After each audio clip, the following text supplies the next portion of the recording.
Honorable Speaker, sir. మొదటి ప్రశ్నకి అవునండి, రెండో ప్రశ్నకి డీటెయిల్స్ వచ్చి ఫుడ్ ప్రాసెసింగ్ పాలసీ ఇవ్వడం జరిగింది అధ్యక్ష 26/10/24లో. ఈ కేటగిరీస్ వచ్చి micro, small, large and mega వీళ్ళకంతా ఇన్సెంటివ్స్ ఇవ్వడం జరిగింది. Capital subsidy, power cost reimbursement, ST reimbursement, అలాగే local procurement subsidy and other benefits ఇవ్వడం జరిగింది. మెయిన్గా ముఖ్యంగా సెకండరీ ప్రాసెసింగ్ యూనిట్స్ని ఎంకరేజ్ చేసేదానికోసము, ఎందుకంటే జాబ్ జనరేషన్ ఎక్కువ ఉంటుంది సెకండరీ బేస్డ్ యూనిట్స్ వస్తే. సో దాని తగ్గట్టుగా మన ఇన్సెంటివ్స్ కూడా ఇవ్వడం జరిగింది. అలాగే స్పెషల్ కేటగిరీలో అడిషనల్ 10% కూడా ఇవ్వడం జరిగింది. అంటే women, BC, minority, SC, ST, specially abled, transgender entrepreneurs కూడా ఒక 10% అడిషనల్ బెనిఫిట్ ఇవ్వడం జరిగింది. బేసిక్లీ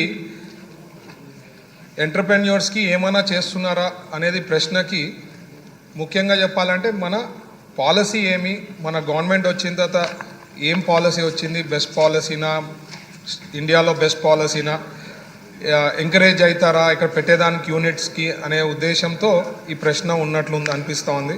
సో బేసిక్లీ ఈ స్కీమ్స్ మన ఇన్సెంటివ్స్ గురించి ఉంది. ఒకటి సెంట్రల్ గవర్నమెంట్ స్కీమ్స్ ఉంటాయి, మన స్టేట్ గవర్నమెంట్ స్కీమ్స్ ఉంటాయి.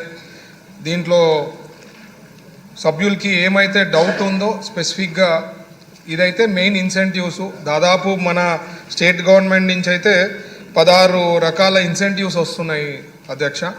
సో ఇంకా ఫర్దర్ ఏమైనా డీటెయిల్స్గా కావాలంటే, ఎందుకంటే ఒక్కొక్క ఇన్సెంటివ్స్ గురించి చెప్పాలంటే చాలా డీటెయిల్స్ ఉంటుంది. వాళ్ళకి ఇంకా డౌట్స్ ఏమైనా క్లారిఫికేషన్స్ ఉంటే నేను క్లారిఫై చేస్తాను. సభ్యులు అడుగుతారు కదా, వచ్చిన దాన్ని బట్టి ముందు ఆన్సర్ ఇస్తే మీకు క్లారిటీ వస్తుంది. విష్ణుకుమార్ రాజు గారు.